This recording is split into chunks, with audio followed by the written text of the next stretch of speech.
Next question পড়বো importance of training. ট্রেনিংটা পড়লাম, ট্রেনিং সম্পর্কে জানলাম। বলছে ট্রেনিং এর গুরুত্ব, বলতে পারো প্রশিক্ষণের গুরুত্ব, মানে ইম্পর্টেন্স কি, ট্রেনিং এর ইম্পর্টেন্সটা কি, এটা আমাকে জানতে হবে।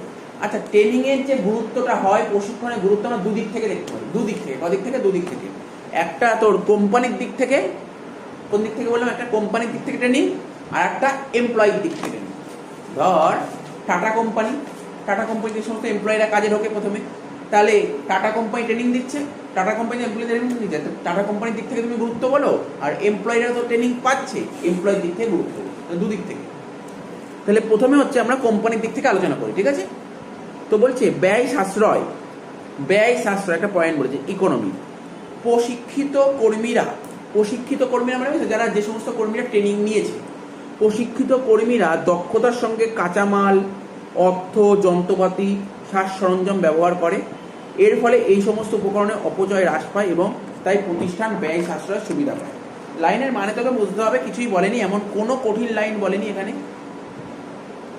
অর্থাৎ এমপ্লয়িদের যদি প্রপার ট্রেনিং নেওয়া থাকে, তাহলে এমপ্লয়িদের যদি প্রপার ট্রেনিং নেওয়া থাকে, তাহলে কোম্পানিতে না ওরা ঠিকঠাকভাবে যে সমস্ত জিনিসগুলো আছে ঠিকঠাক ইউটিলাইজ করতে পারবে, ঠিক আছে? প্রপার ট্রেনিং নেওয়া থাকলে যে কাঁচামাল যতটা দরকার ঠিক ততটাই নেবে, অর্থ বল, যন্ত্রপাতি ঠিক ভালো মতো ব্যবহার করতে পারবে, প্ল্যান্টের ভালো মতো ব্যবহার করতে পারবে।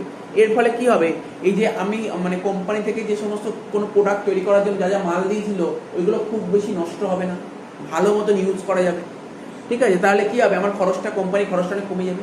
তাহলে ট্রেনিং দেওয়ার জন্য কোম্পানিকে ইনিশিয়ালি খরচ করতে হবে। কেন করে কোম্পানি ইনিশিয়ালি খরচ? যাতে ফিউচারে যাতে কোম্পানির ক্ষতি না হয়। তা এটা একটা ভালো পয়েন্ট। তাহলে কি বললাম, প্রথম পয়েন্টটা বোঝা গেল? প্রথম পয়েন্টটা বলছে ব্যয় সাশ্রয়, তার বলছে উচ্চতর উৎপাদনশীলতা, মানে হায়ার প্রোডাক্টিভিটি। ট্রেনিং কর্মীদের জ্ঞান আর দক্ষতা বাড়াতে সাহায্য করে। ট্রেনিং কি করে, কর্মীদের নলেজ বাড়ায়, এফিসিয়েন্ট করে কর্মীদের, ঠিক আছে?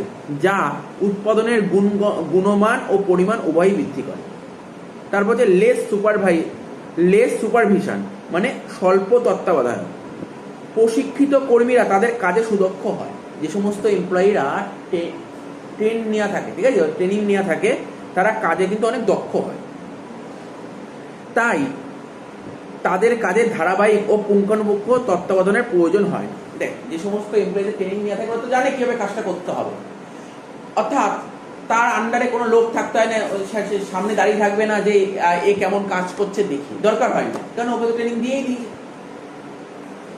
এজন্য সুপারভাইজাররা তাদের সময়টা অনেক বাঁচাতে পারে, ঠিক আছে? ওই সময়টা বাঁচিয়ে অন্য কোনো কাজে লাগাতে পারে। যতটা সময় ওরা বাঁচাতে পারে তা অন্য কোনো কাজে ব্যবহার করতে পারে। বুঝতে পারছিস তো ব্যাপারটা? পয়েন্টগুলো বুঝতে পারছিস তো? খুব সুন্দর ইজি পয়েন্ট দিয়েছে। তারপরে লো রেট অফ লেবার টার্নওভার, মানে স্বল্প আবর্তনের স্বল্প হার। কি বললাম? শ্রম আবর্তনের স্বল্প হার। যে সমস্ত এমপ্লয়িদের ট্রেনিং দেওয়া থাকে তারা কাজে উৎসাহ পায়, ঠিক আছে তো? কারণ ওরা তো জানে, ওদের ট্রেনিং দিয়েছে, ওরা তো জানে কীভাবে কাজ করতে হবে, তাহলে ওরা কাজে তো উৎসাহ পাবে। তাই বলছে, তাই তারা প্রতিষ্ঠান ছেড়ে চলে যেতে চায় না। এমন না যে তারা এমন কোনো এমপ্লয়ি কোম্পানি ঢুকেছে ওরা কাজই করতে পারছে না, ওরা কাজ জানে না, এবার ওরা কাজ করতে পারছে না, ওর যে আপার লেভেল আছে তারা উল্টো পাল্টা কথা বলছে। কিন্তু এখানে তো সেরকম কোনো হয়নি যে না, ওকে প্রথমে কাজে ঢুকেছে তখনই ওকে ট্রেনিং দিয়ে দিয়েছে। ও যখনই কাজে ঢুকেছে ওকে ট্রেনিং দিয়ে দিয়েছে, তাহলে ও জানে কিভাবে কাজকর্ম করতে হবে, আর কোনো ভয় নেই যে কোম্পানির কাজ ছেড়ে চলে যাবে, ঠিক আছে? এই জন্য যদি কোনো প্রতিষ্ঠানে ট্রেনিং এর যথাযথ ব্যবস্থা থাকে তবে সেই প্রতিষ্ঠানে লেবার টার্নওভার, ঠিক আছে, লেবার টার্নওভারের হারটা অনেক কম হয়, ঠিক আছে? তারপরে দুর্ঘটনার সম্ভাবনা হ্রাস। যে সমস্ত এমপ্লয়িদের ট্রেনিং নেওয়া থাকে না, ঠিক আছে, সেখানে প্ল্যান্ট অ্যান্ড মেশিনারি দুর্ঘটনা ঘটাতে পারে, সেগুলি দক্ষভাবে ব্যবহার করার কৌশল জানে, তাই প্রতিষ্ঠানে দুর্ঘটনা ঘটার।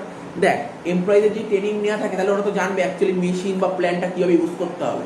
ধর এমন এমপ্লয়িকে নিয়ে আসা হলো, ট্রেনিংই নেই, ও জানেই না কীভাবে মেশিন চালাতে হবে, যে কোনো মুহূর্তে অ্যাক্সিডেন্ট ঘটে যেতে পারে, তো মেশিন চালানোও জানতে হবে। দেখবি, দেখা যায় এখন বড় বড় দেখবি কোম্পানিতে একটা মেশিন চালাতে পারছে না, হাত চলে গেল, ঠিক করে মেশিন চালাতে না পারলে হাত চলে গেল, কীভাবে মেশিনটা ইউজ করতে হবে জানতে হবে, চালাতে। তাহলে বুঝতে পারলি, এটা হচ্ছে কোম্পানির দিক থেকে সুবিধাগুলো, মানে কোম্পানির পয়েন্টগুলো বললাম কোম্পানির দিক থেকে। এবার এমপ্লয়ির দিক থেকে বলবো। কি বলেছে প্রথম পয়েন্ট? আচ্ছা, পরীক্ষায় তাহলে 4 নম্বর দেবে প্রশিক্ষণের গুরুত্ব, 4 নম্বরে 5টা পয়েন্ট দিবে, তাহলে কি হলো, 1টা থেকে 3টে আর 1টা থেকে 2টো, বুঝতে পারলি তো, বেশ সোজাই হয়ে যাবে। আর যদি ইন কেস, এটা লিখতে পারলে ভালো, ইন কেস যদি তোকে আলাদা আলাদা পয়েন্ট মনে না থাকে, তুই একবারই 5টা পয়েন্ট লিখে দিবি, কি বললাম বুঝতে পারলি তো, যদি মনে রাখতে না পারিস। তাহলে কি বলছে এবার, নতুন প্রযুক্তির জ্ঞান এমপ্লয়ির দিক থেকে, ট্রেনিং এর মাধ্যমে কর্মীরা নতুন টেকনোলজির জ্ঞান অর্জন করতে পারে। ও এমপ্লয়ীদের যদি কেউ ট্রেনিং দেওয়া হয়, তাহলে ওরা কিন্তু নতুন নতুন টেকনোলজি সম্পর্কে আপগ্রেড হতে পারে, ঠিক আছে তো। তাই তারা নতুন প্রযুক্তির সঙ্গে দ্রুত নিজেদেরকে খাপ খাওয়াতে পারবে।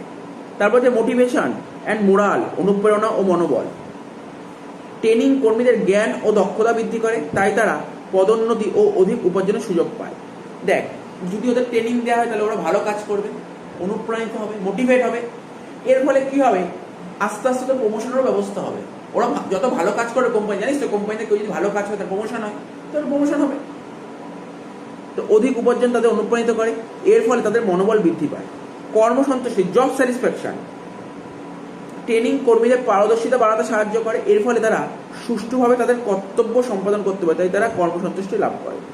কাজের নিরাপত্তা, ওদের যদি প্রপার ট্রেনিং নেওয়া থাকে তাহলে তো ওরা তো জানে যে আমার কাজ আর হারাবে না, কাজ তো থাকবেই প্রপার ট্রেনিং নেওয়া থাকবে।